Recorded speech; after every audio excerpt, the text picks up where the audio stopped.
Everyone knows the typical first-person shooter formula. You run, you gun, that's it. The series that popularized this formula, Call of Duty, may do it too much these days, restricting players to tight corridors where they simply run from cover to cover. Other games, like Titanfall 2, take small steps in breaking this formula by employing level design that, while still fairly linear, is more open, allowing the player to approach enemies with different strategies, while also encouraging quick and constant movement. Yet other games, like Doom, go back to the origins of FPS games, providing wide open arenas to constantly run and jump around in, spraying bullets at enemies and dodging their attacks. But most modern first-person shooters employ the same basic premise. You run, you gun, until you get to a scripted sequence while something blows up.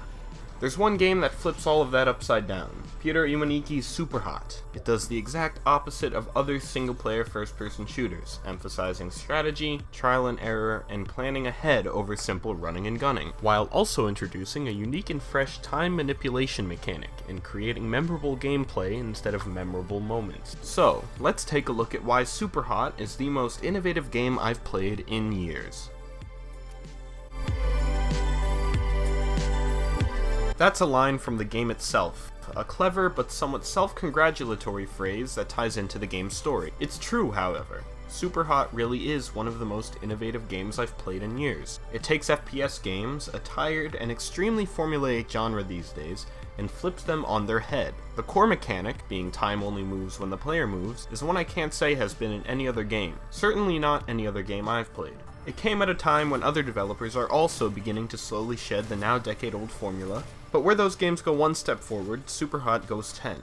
Ridiculous scripted set pieces? Completely absent from this game. Tight corridor levels with only one flat, repetitive way to move through it? Gone as well. Even its art style and level design break gaming conventions, taking the already innovative approach Valve did with Portal in 2007, simple rooms and layouts with contrasting colors and easily identifiable objects, and going even further, rendering all of the levels completely white, the enemies completely red, and all usable objects completely black. In all ways, it's a game that stands out.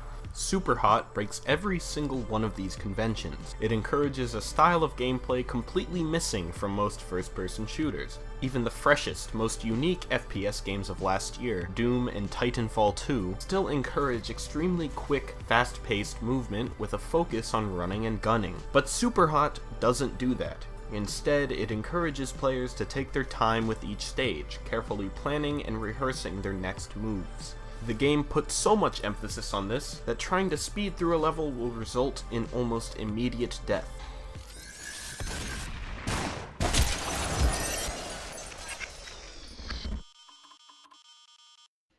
To successfully complete each level, the player has no choice but to stop and think about what to do next. Certainly an unconventional approach to FPS gaming, even in its prime. I bought both Titanfall 2 and Superhot recently, and while I sped and blasted my way through each mission of Titanfall, a critically acclaimed game, without thinking too much, I often found myself spending minutes going through some of the levels of Superhot. That may not sound like much, but when each level only takes around 45 seconds to successfully complete, and lasts no longer than 10 seconds in real-time playback, that's a lot of time spent figuring out where and when each enemy spawns and testing out different ways to take them out. Most levels were spent slowly working my way through each enemy, noticing where they spawn and the weapons they're holding, before being killed by an enemy who spawned behind me.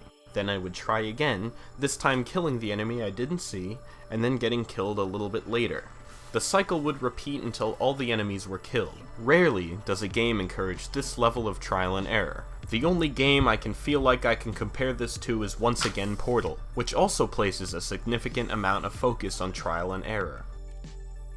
Superhot does much more than just encourage a totally different style of gameplay. It breaks shooter conventions once again by creating memorable gameplay instead of memorable moments. For the past decade or so, most, if not all, major shooters released attempted to make their campaigns memorable by throwing in over-the-top scripted sequences, where a character dies or a famous landmark blows up, and the game that started this was Call of Duty 4 Modern Warfare. Released by Activision in 2007, Modern Warfare was met with universal acclaim, and quickly became the benchmark for first-person shooters. That game, along with its sequel, Modern Warfare 2, became the two FPS games nearly every big shooter has tried to copy still to this day. And frankly, they fail most of the time.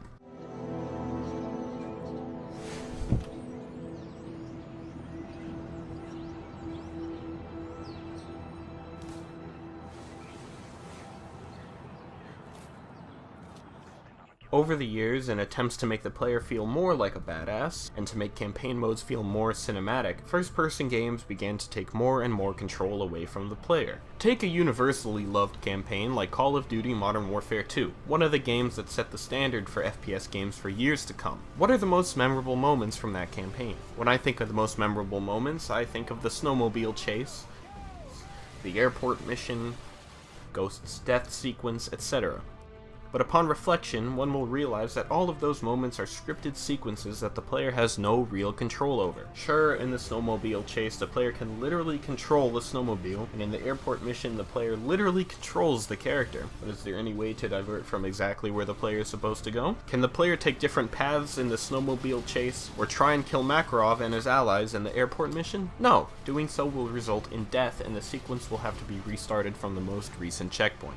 Most of the time, players are given only one way to tackle an objective. It's extremely unlikely that anyone is able to remember awesome moments that they did themselves during actual gameplay. Because there really aren't any, as the gameplay simply consists of hiding behind cover and emerging every few seconds to shoot another enemy who's also behind cover, and then hiding behind cover for a few seconds more to regenerate health. Nearly every major first-person shooter released in the past decade or so has fallen prey to these scripted sequences and underdeveloped gameplay mechanics.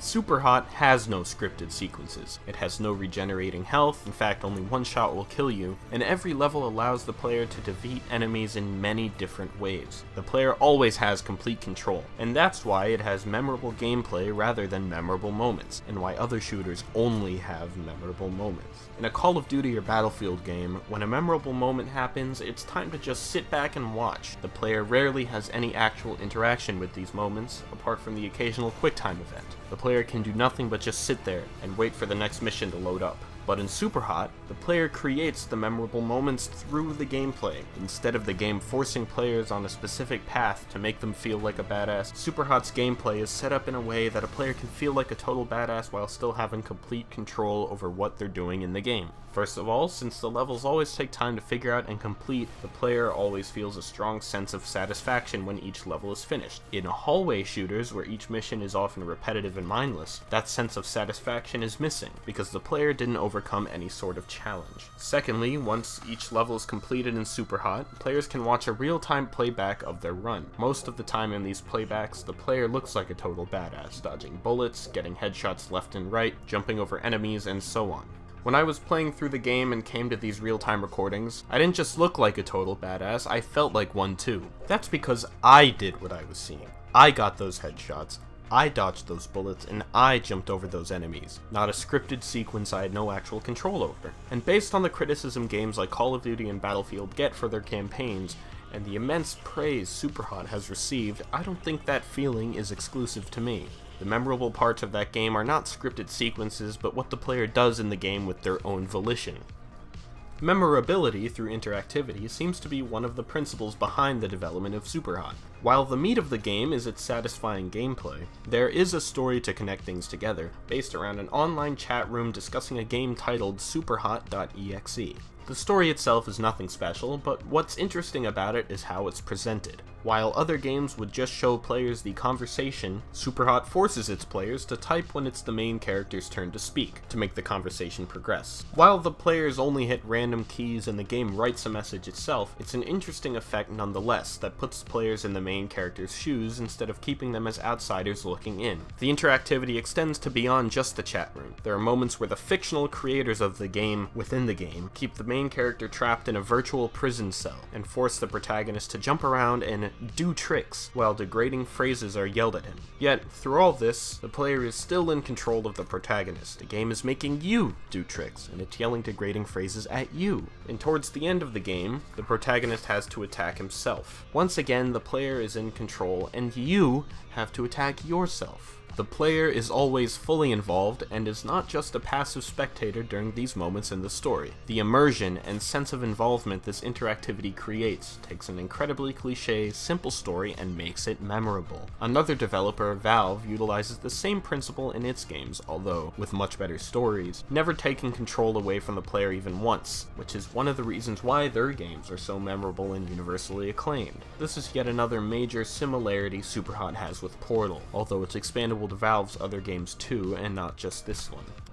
Portal is a puzzle game though, and not a shooter, and in a lot of ways Superhot is as well.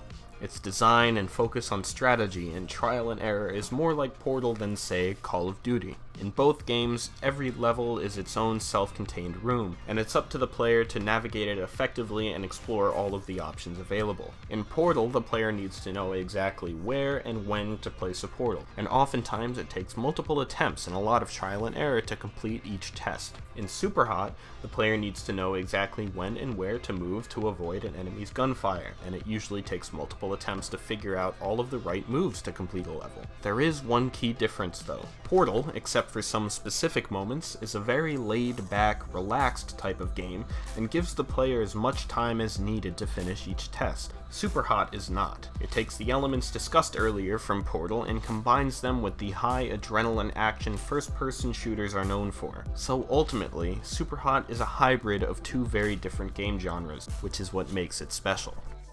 Superhot is not a first-person shooter with a unique mechanic. Titanfall 2 is a first-person shooter with unique movement mechanics and, well, giant fighting robots. Half-Life 2 is a first-person shooter with unique physics mechanics. But Superhot is a puzzle game with first-person shooter mechanics, somewhat like Portal, except with actual bullets instead of portals. Its core mechanic is not gunplay or a new combat system or cover-based shooting. Its core mechanic is time manipulation, which forces players to think critically, test out multiple strategies, and plan out the best moves to make. Thinking critically, strategizing, and planning ahead. Does that sound like any first-person shooter you've played before? I don't think so. Thanks for watching.